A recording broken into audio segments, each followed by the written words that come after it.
Olá, Caráter recebe hoje Chagas Vieira, coordenador da campanha à reeleição do governador Eumano. Chagas, muito obrigada pela sua presença aqui no Jornal Estado. Muito obrigado a você, Gabriela, Kelly e todos que fazem parte aqui do Jornal Estado, com seus 90 anos de tradição. É um prazer estar aqui hoje. Gabi, antes da gente continuar, só falar, um jornalista exímio, é um desafio pra gente fazer essa entrevista com o Chagas Vieira hoje. Muito bem-vindo, tá? Obrigado. O desafio é para mim estar diante de duas competências aqui, sabatinando. Muito bem. Chagas, qual é o seu caráter? Acho que, em primeiro lugar, Gabriela, é ser verdadeiro, não é? É buscar sempre ser o mais sincero possível com as pessoas. A gente vive num período, num momento de muita desinformação, de muito desrespeito, enfim, quando você consegue manter o relacionamento em qualquer esfera, ou seja, no trabalho, seja na sua família, em que você mantenha o respeito e que você mantenha a sinceridade, eu acho que esse é o melhor caráter que pode se ter do ser humano. Caráter, todo mundo tem. Pode ser bom, pode não ser bom, secretário, mas todo mundo tem. Novamente, muito bem-vindo ao Jornal Estado, ao programa Caráter, tá? Muito obrigado.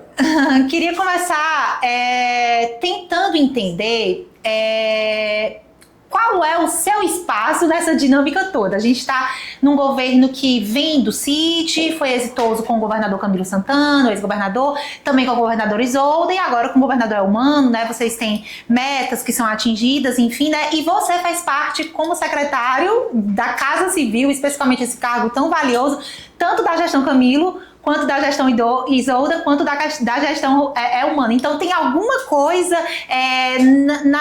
nessa sua característica de articulação que fez com que você permanecesse, saiu recentemente, mas voltou agora no começo da gestão Eumano, enfim. Mas você é um camaleão da articulação, eu digo sempre isso. Eu queria entender como é que é essa sua dinâmica, como você, apesar de não ter cargo eletivo, conseguiu chegar nesse patamar de ser uma pessoa da Casa Civil e passar por 3 governos.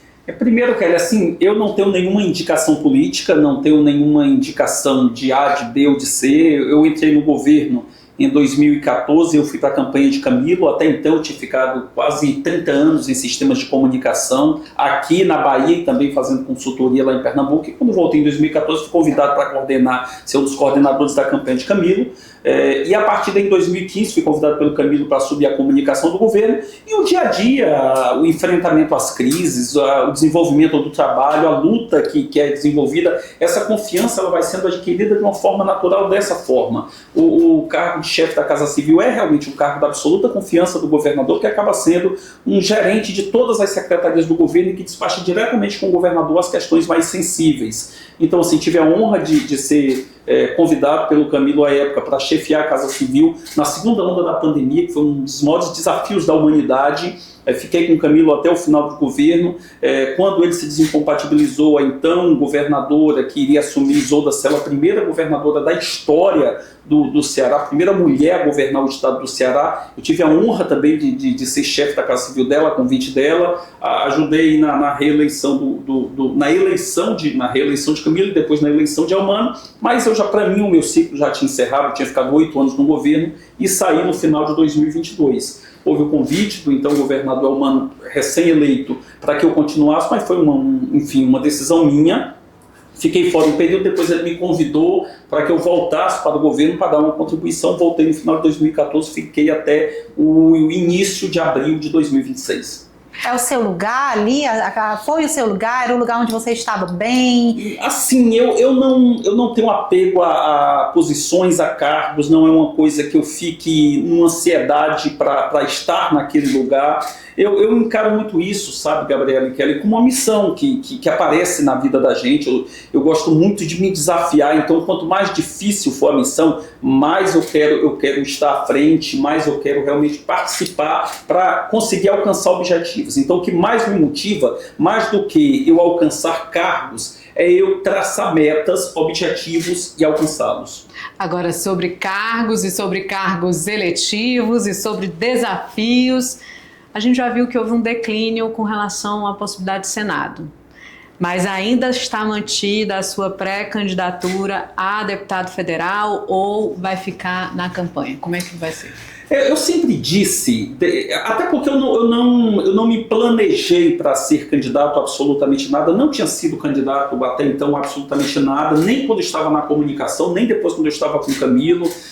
Tinha já recebido convites para ser. Quando eu voltei a segunda vez agora, a terceira vez na verdade aí do governador, com o governador Eumano, a terceira vez para a Casa Civil, então eu passei com a linha mais de frente, mesmo para fazer um enfrentamento, porque naquele momento eu sentia que o governo estava muito ausente das discussões e do embate de ideias mesmo na defesa do que era verdadeiro. Então muitas fake news eram espalhadas pela oposição de forma muito irresponsável, muito inconsequente, e eu senti a necessidade de realmente fazer uma comunicação mais efetiva e para esse enfrentamento. E a partir daí começaram a especular realmente uma possibilidade de eu ser candidato, tanto que eu me descompatibilizei no dia 2 de abril por uma determinação da Justiça, porque existia dúvida, como ainda existe. Eu diria, Gabriela, que ainda não está completamente descartado a cargo nenhum.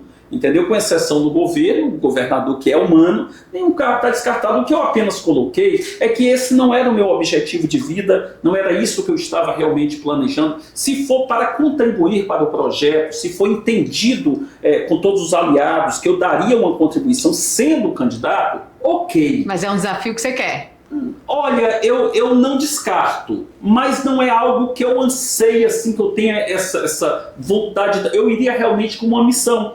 Tipo assim, eu vejo aí que o Senado tem gente aí da extrema-direita que está tentando chegar, que está vendendo a alma para conseguir essa vaga. Se eu tivesse dito assim, olha, cara, precisa você, Chagas, para você fazer esse enfrentamento e lutar para não permitir que um cara da extrema-direita assuma o Senado. Eu iria para o desafio, entendeu? Mas, assim, tem muitas pessoas que estão com muita vontade de vários partidos e tem poucas vagas. Então, o que eu sempre digo para eles?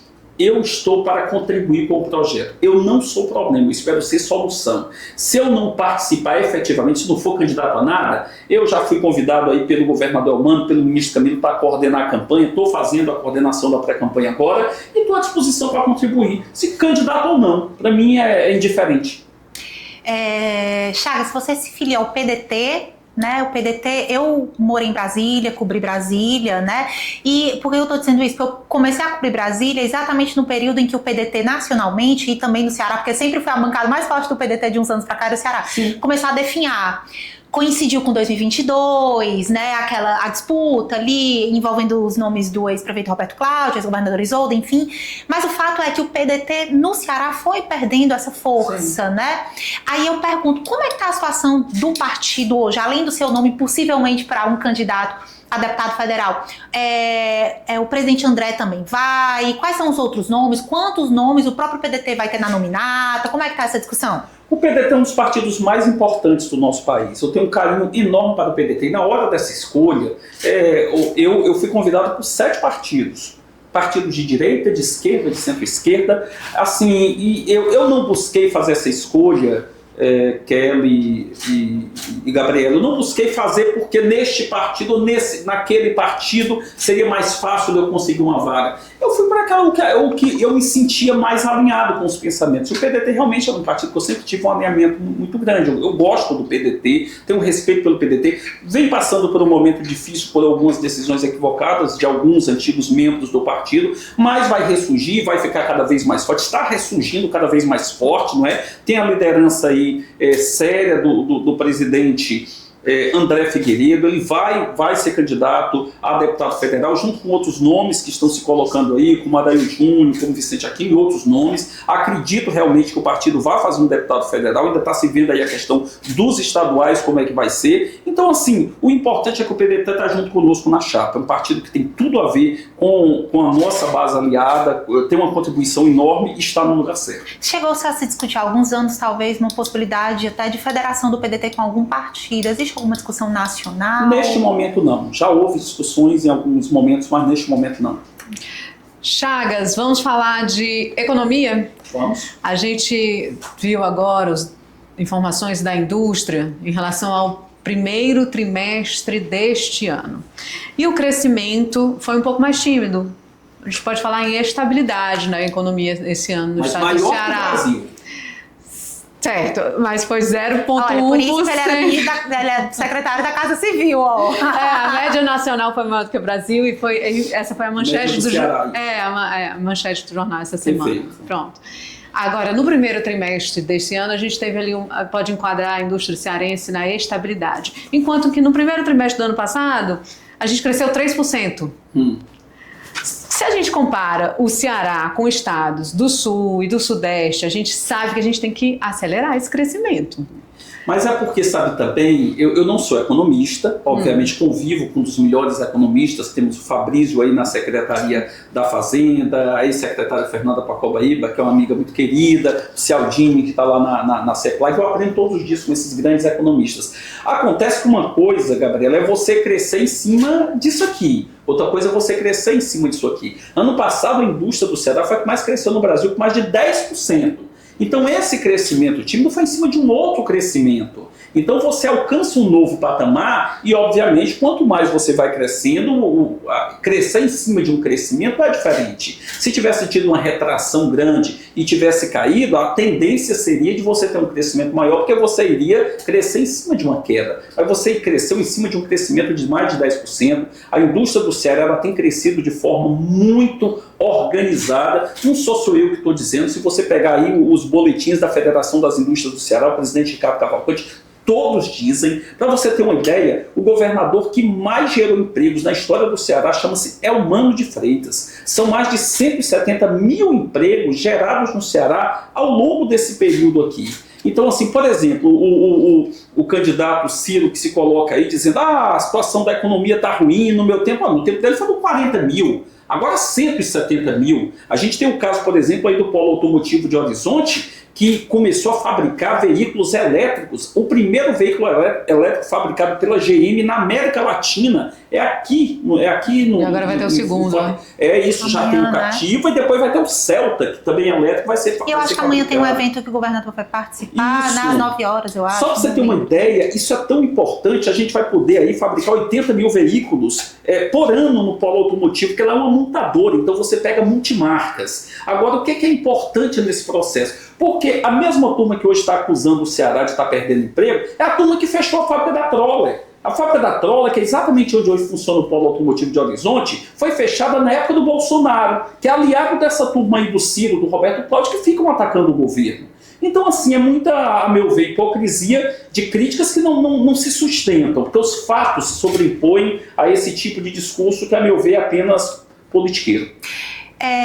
Chagas, quando a gente anda por Fortaleza, a gente vê muito carro chinês na cidade, ou seja, a indústria chinesa é uma grande sensação mundialmente falando, né? Sim.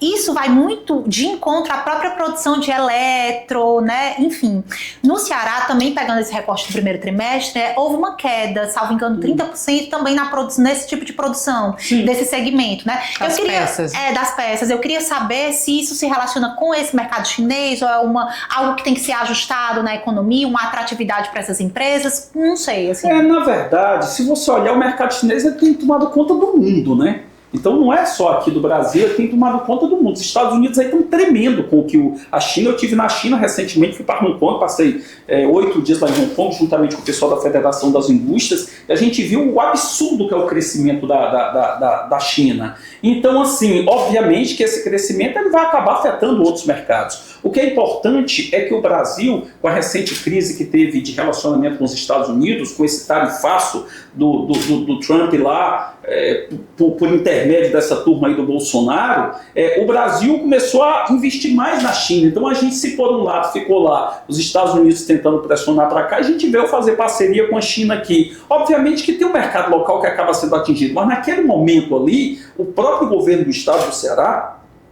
isso dito pela Federação das Indústrias, foi um dos estados que mais apoiou o setor produtivo do Ceará para que não houvesse prejuízo. Pronto, eu vou me arriscar aqui em mais perguntas de economia também.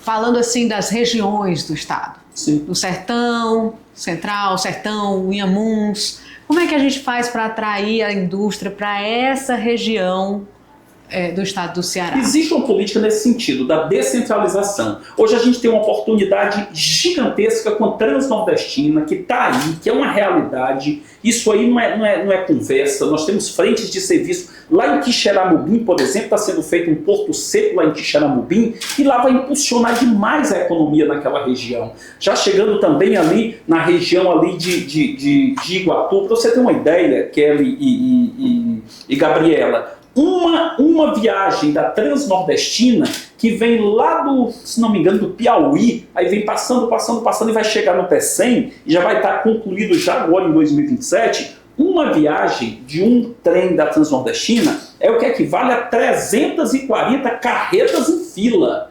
Então isso é você escoar uma produção, então isso é extremamente importante. E já existe uma política no estado do Ceará que os benefícios fiscais para essas empresas, que quanto mais se instalam longe de Fortaleza, longe da região metropolitana, mais benefícios tem. Quanto mais gera emprego, mais benefícios tem. Então essa já é uma política do estado do Ceará que já vem ao longo dos últimos governos. A gente tem uma felicidade de ter uma continuidade de bons governos, né? Esse projeto mesmo do qual eu faço parte, que começou ali com o Cid, falando do nosso projeto, com o Cid, depois com o Camilo, depois com Isolda e depois com o Elmano, é um projeto que tem trazido muitos avanços para o estado do Ceará. Óbvio que eu compreendo que ainda há muitos desafios, há muitos problemas a serem superados, mas isso é feito com a continuidade desses projetos e, obviamente, criando novos projetos e com esse alinhamento que tem sido feito do governo do estado com o governo federal.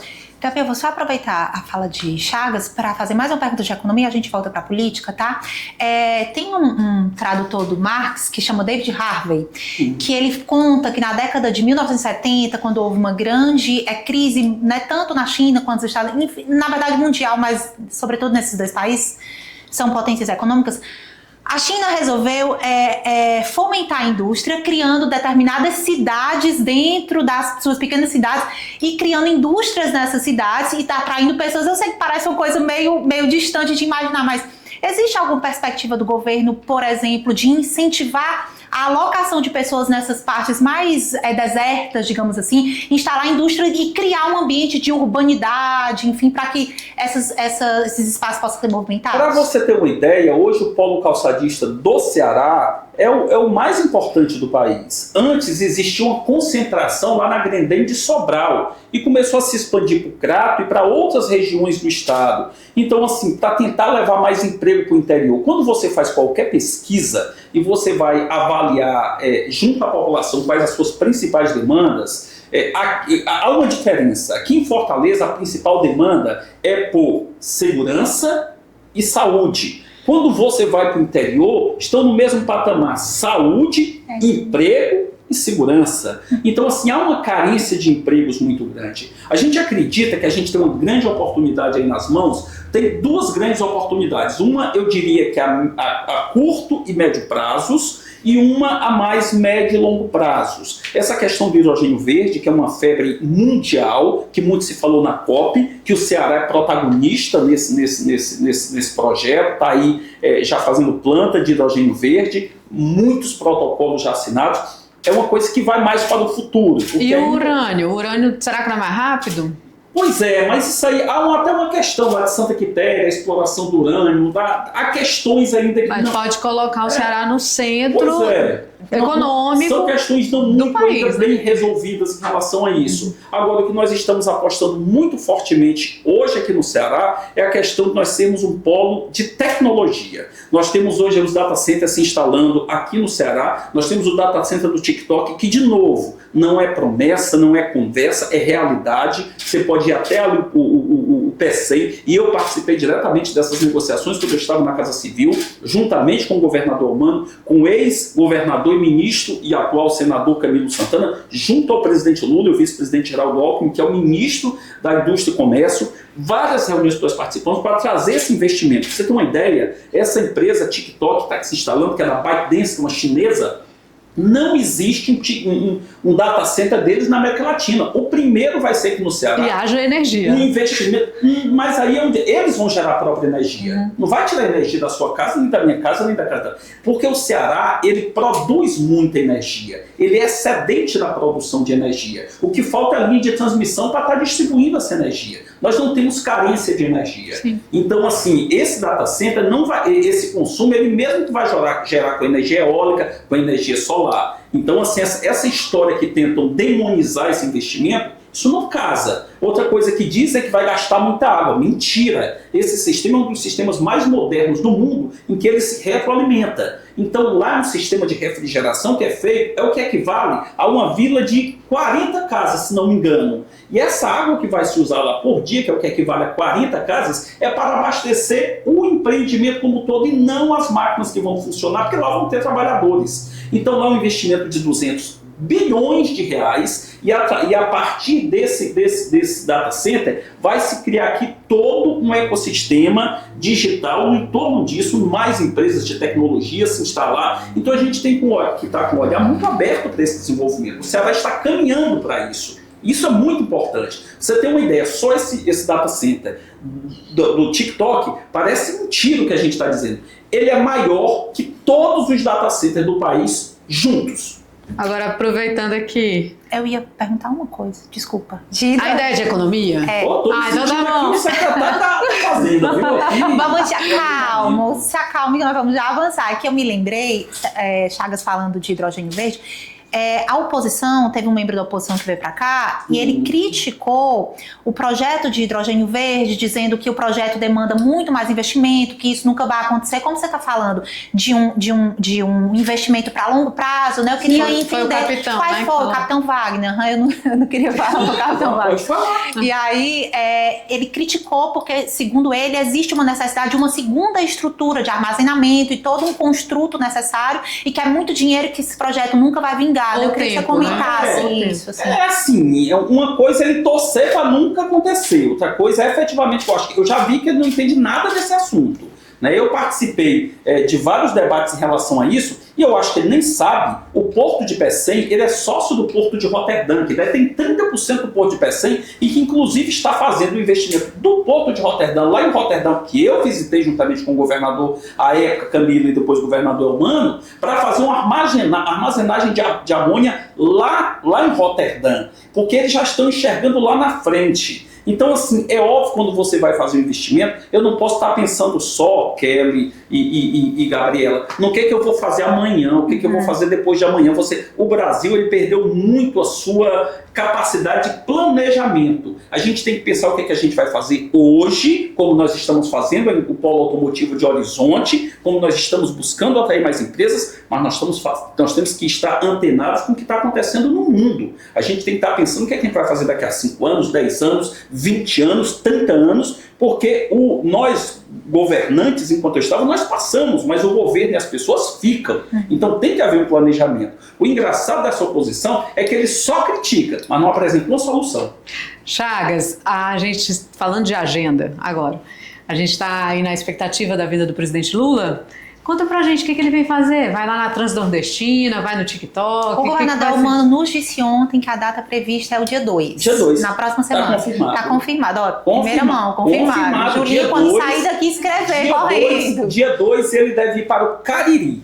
A gente está só vendo lá a agenda certinho, está sendo batido, porque nós temos obras importantíssimas lá no Cariri, inclusive lá tem uma universidade federal que está sendo instalada lá e ele adora fazer eventos de educação, como teve no ITA aqui, o ITA que era um sonho e que acabou se transformando em realidade, o Instituto de Tecnologia da Aeronáutica, um dos mais importantes do país, respeitado no mundo, que só existia em São José dos Campos, em São Paulo, e que hoje é realidade aqui no Ceará, graças a essa parceria do governo federal, o presidente Lula, ministro Camilo, então ministro da Educação, e o nosso governador Elmano. Então ele vai para o Cariri, existiu uma previsão de que ele inaugurasse aqui o hospital Nossa Senhora da Conceição, no Conjunto Ceará, que é mais um fato muito importante, porque era um hospital que tinha 8 pacientes internados, estava fechado, e veio aí o nosso prefeito Evandro, juntamente com o governador Elmano e o presidente Lula, e vão reabrir esse hospital com 144 leitos, assim como houve lá na Santa Casa de Misericórdia, que também só tinham 8 pacientes, e hoje está funcionando com 255 leitos. Também no dia 2, Chagas. Também no dia 2. Não, no dia 2 existe essa previsão do plano de Ceará, mas ele deve privilegiar a ida ao Cariri, porque como ele teve em Fortaleza da última vez aqui, as duas últimas então vezes... Então ele não deve vir para Fortaleza, a priori não, né? A priori não. A priori, como ele esteve aqui na última vez, tanto fazendo esse evento do ITA, quanto também um evento no centro de eventos, ele deve ir para o Cariri, porque ele vai ter praticamente só um período, ou manhã ou tarde, porque também ele vai ao Rio Grande do Norte. Tá. E você vai fazer mais uma pergunta de política? Vou, assim, eu queria que a gente fosse para a pergunta, acho que a pergunta do Ceará, sabe a pergunta do milhão, de milhão, Sim. Não sei como chama, é a pergunta do milhão. Quando agora. é que essa chapa sai? Meu Deus, eu não aguento mais dormir e acordar pensando em quanto é que essa chapa sai. Curiosidade de jornalista. Pronto, existe um prazo até o dia 5 de agosto. Meu Deus, não aceitamos essa resposta. Não acredita. Mas é porque as convenções, por lei, elas só ocorrem do dia 20 de julho Sim. ao dia 5 de agosto. Então tem até lá. Então, assim, eu entendo a ansiedade. Eu sou jornalista, também adoro também buscar um furo. Na minha vida inteira eu passei isso. Mas isso tem que ser muito discutido, porque nós temos muitos nomes para poucas vagas. Então isso tem que ser discutido. O mais importante é que nós estamos absolutamente em sintonia para encontrar essa solução. Então, assim, não existe, óbvio, uma disposição, uma vontade dos partidos de ocuparem seus espaços, mas isso tudo está sendo discutido para que a gente, no momento certo, a gente coloque, até porque a oposição também está aí. Só fala em política 24 horas e também não tem nome, né? Todo mundo brigando lá. Então, mas o que eu fico pensando, né? O Domingos Filho até conversou isso com a gente aqui, deu essa opinião.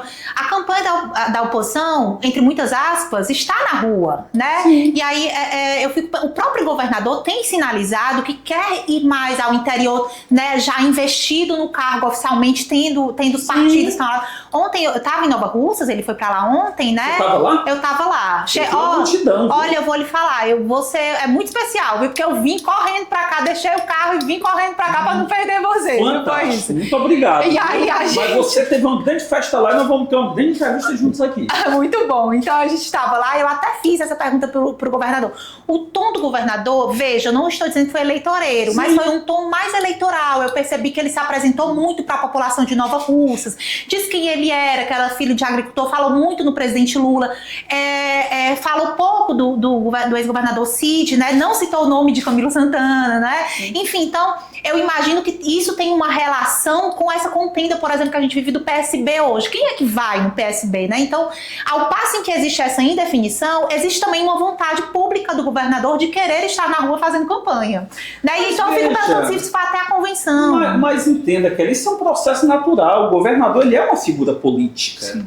É natural que essa política ela esteja presente, ela permeie. Nós não vamos, digamos assim, infringir o que estabelece a lei, as regras eleitorais. Ele estava lá a trabalho. É óbvio que se há um discurso, ele pode fazer um discurso. O que a lei diz é que ele não pode estar lá pedindo voto. Olha, vote que o número tal, é isso que a lei diz que não possa, mas ele está conversando com a população, ele está diferenciando o que é um projeto da oposição com um projeto do governo, fazer uma comparação, que este projeto aqui levou hospitais para o interior de todo o estado, e o outro projeto, representado por Ciro, nunca construiu um hospital regional, que esse projeto aqui está universalizando o tempo integral, e o projeto representado por Ciro nunca fez uma escola de tempo integral, vale esse debate, isso é normal acontecer. Agora, essa definição, ela tem que ser feita de uma forma muito serena, e aliás, eu lhe digo uma coisa, essa demora vai um pouco até de encontro a essa questão que você está falando,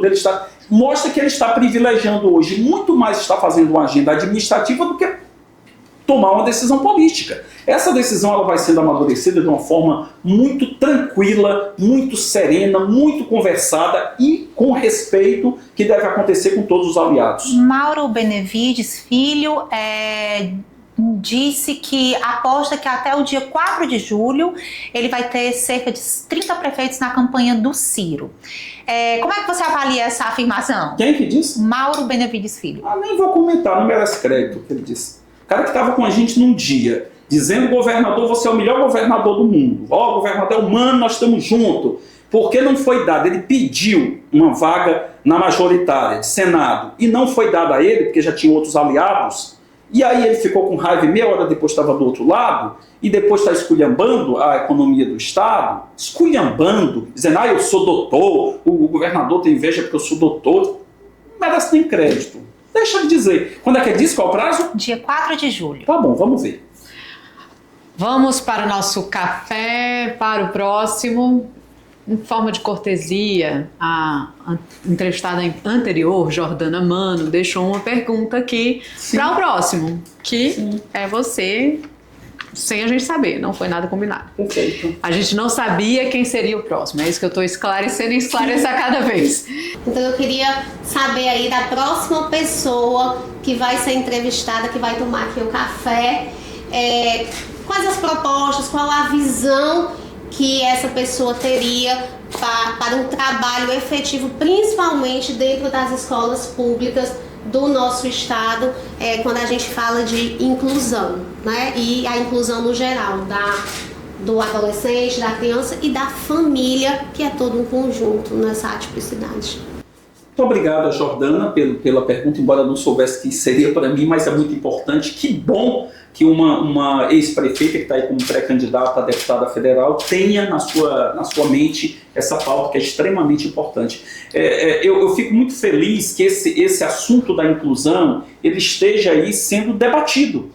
É uma coisa que, se a gente pegar, Gabriela, Kelly, há 5, 10 anos, ninguém falava de inclusão, ninguém falava do autismo, sabe? As crianças que tinham o transtorno do espectro autista sofriam muitas vezes silenciosamente nas estruturas, as famílias também sofriam muito. Então esse debate está sendo feito e os avanços estarem ocorrendo, para mim é uma das coisas mais importantes. Hoje nós já temos alguns avanços aqui mesmo em Fortaleza, nós estamos sendo exemplo aí, através de um trabalho feito pela primeira-dama do município, a Cristiane Leitão, junto com o prefeito Evandro, com o Espaço Girassol, que vocês já devem ter também acompanhado aqui, e que contempla isso, esse apoio maior, não é?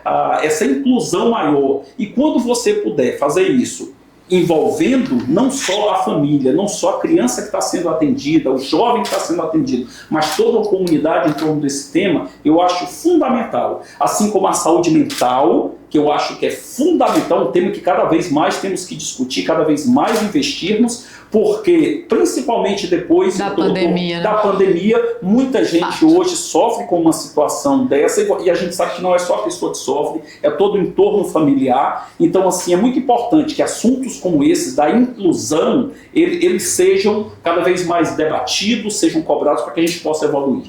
Chagas Vieira, por favor, naquela câmera ali, qual é o seu café para o próximo, que a gente não sabe quem vem. Então pronto, independente de quem vem aqui, o que eu gostaria de saber como é que você vislumbra, se for, é candidato ou não?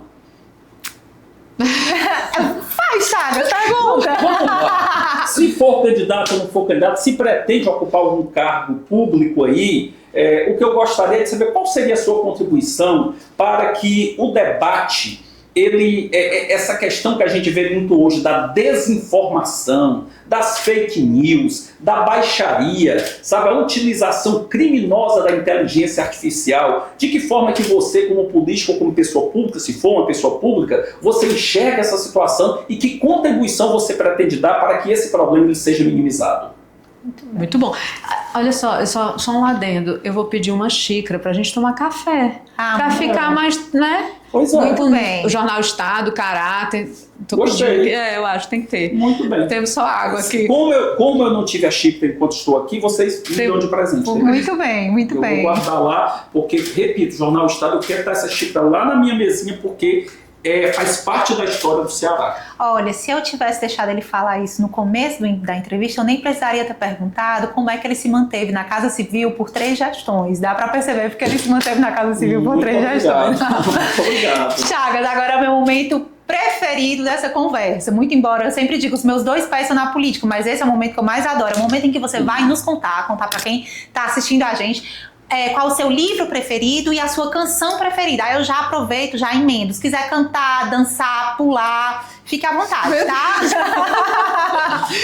Eu acho que ele dança forró. Né? É lá de Paracuru. Eu danço. Você é de claro, Paracuru, eu sou de Chagas? Paracuru, minha esposa é de Paracuru, meus pais são de Paracuru, os pais dela são de Paracuru, tudo de Paracuru. Muito bem. Cansei de dançar forró lá, adoro dançar forró, assim, forró mais das antigas. Muito bem. Mas assim, o meu livro, eu tenho um livro que marca muito, que se transformou em filme também, que é A Lista de Schindler, sabe? Sim. A Lista de Schindler é uma história muito bonita, Sim. né? Que passa, assim, puxa vida, aqueles milhões que sofreram com o nazismo e que de repente aparece uma pessoa que era um cara Nossa. que tinha muito dinheiro, muita riqueza, e ele começou a perceber que aquelas atitudes dele estavam representando a vida de muita gente que estava sendo Sim. perdida, e ele começou a salvar os judeus, né? E ele começou a salvar vidas. E uma das cenas que mais assim me toca, me impressiona, é quando ele começa no final, que ele já não tinha mais o que investir para salvar vidas, ele começa a tirar o relógio, começa a tirar o anel, e diz, olha, isso aqui é mais uma vida, isso aqui são 2 vidas. Então eu fico todo arrepiado, porque são mais 2 vidas. Então isso me toca muito. O livro eu não li, eu vi o filme, mas é algo que dá esperança Claro. nas pessoas, né? Eu acho que a gente Mas está precisando de esperança, né, Chagas? A gente está Sim. precisando de esperança. A música, que eu gosto muito, é de um cearense, do cearense Belchior, que já não está entre nós, e é a música Tudo Outra Vez, porque eu recordo muito de onde eu vim, né, das minhas raízes lá de Paracuru, e aí o Tudo Outra Vez, há muito tempo que eu estou longe de casa, e nessas ilhas cheias de distância, o meu blusão de Tô couro toda arrepiada. se essa música é estragou. Ouvi dizer num papo da rapaziada que aquele amigo que embarcou comigo, cheio de esperança e fé, já se mandou. Então, quando eu saio de Paracuru... Não, peraí, olha só. O nosso entrevistado até agora mais afinado. Meu, cara. Muito bom. Eu adoro o Belchior. Eu saí de Paracuru com 15 anos para morar numa casa de uma tia, vim estudar em Fortaleza, eu chorava todo dia, né? Com saudade da minha terra, vim estudar, porque na época a gente não tinha uma educação tão forte no interior do estado, como hoje a gente se orgulha de dizer que a gente tem educação no interior, e então eu sempre gostei muito do Belchior. Então todas as músicas do Belchior sou apaixonado, e Tudo Outra Vez é uma das que eu mais gosto. Muito bom. Olha só, muito sem bom, dúvida, muito bom. o nosso entrevistado Ele mais é afinado, ele é super porque afinado. locutor. Sempre Já foi achei locutor, já Mas foi. muito afinado. Eu já fiz aula de canto. Enquanto o Chagas cantava, eu dizia, nossa senhora, que voz. Coisa boa, que gentileza de vocês. Muito bom. A gentileza não é verdade. Aqui tem Obrigado. nesse programa tem muita verdade, viu? Eu sei disso. Obrigado. Chagas Vieira, muito obrigada mais uma vez pela sua presença aqui no Videocast Caráter. Muito obrigado, eu fico muito feliz e queria parabenizar você, Kelly, queria parabenizar você, Gabriela, e todos que fazem parte dessa história viva. Eu me sinto muito orgulhoso enquanto uma pessoa de comunicação, que eu tenho aqui no sangue a comunicação, de estar hoje aqui nessa referência que é o Jornal Estado. 90 anos de história, 9 décadas de tradição, sabe? E ver os quadros se renovando, mas a história sendo mantida viva. E assim, e por mais que a Kelly não perceba, mas eu fico muito feliz quando ela contou uma história aqui que poderia passar batido, mas para mim é muito representativo. O que tem na alma e no sangue do jornalismo, que ela estava lá em Nova Russas, numa cobertura, lá no meio do sol, no meio do calor, e veio correndo e veio participar de um podcast aqui no ar-condicionado. Isso é o jornalismo, né? A gente está aqui no conforto do ar-condicionado, mas ontem você estava lá no calor do sertão e também com aquele calor humano maravilhoso de todas aquelas pessoas. Eu digo sempre que eu não saberia ser outra coisa se eu não fosse jornalista. E não vou falar mais não, senão eu vou chorar, porque eu já estou com os olhos cheios de lágrimas. Eu sou apaixonado. É a minha terapia. Eu fui para o governo e fiquei cuidando de 1000 problemas, sabe? Eu acho que um dos poucos jornalistas que chegaram à Casa Civil. Geralmente o jornalista ele não vai para a Casa Civil. Mas tu ainda fica olhando a comunicação, isso é minha terapia. Os problemas eu cuido aqui, a comunicação é para me divertir, é o meu hobby. Que é algo que a gente tem que combater, né? Esse movimento contra o jornalismo. Um jornalismo profissional. E que tem que ser valorizado. Isso aí... assim, eu sou muito a favor da modernidade, dos avanços tecnológicos. Agora, eu acho que a gente tem que saber diferenciar e valorizar o jornalismo profissional. sabe? Nós temos que ter muita... Porque hoje todo mundo pega um microfone, um celular, uma câmera, e eu não estou contra, assim, os movimentos dos blogs, pelo contrário. Não estamos contra a liberdade, não é sobre isso que estamos conversando. Não é sobre isso, é sobre o jornalismo ser feito de forma responsável e profissional. Não é justo que uma empresa tenha seus custos tão grandes como você tem aqui para manter essa estrutura, que não é fácil. Você tem todo um entorno aqui de uma estrutura para manter, e de repente aparece uma pessoa e de forma muitas vezes irresponsável, a pretexto de se fazer um jornalismo, acaba meio que sendo uma coisa predatória. Repito, não é uma questão de não ter um jornalismo independente, de fazer o blog, mas que seja feito de uma forma profissional, sabe, de uma forma respeitosa, sabe, em que a desinformação ela não prevaleça. A gente busca responsabilidade aqui. Nós encerramos o 5º episódio de Caráter. 5º episódio de Caráter. Que honra, tá feito em 5 que participaram. 5º episódio de Caráter com Caráter de Chagas Vieira.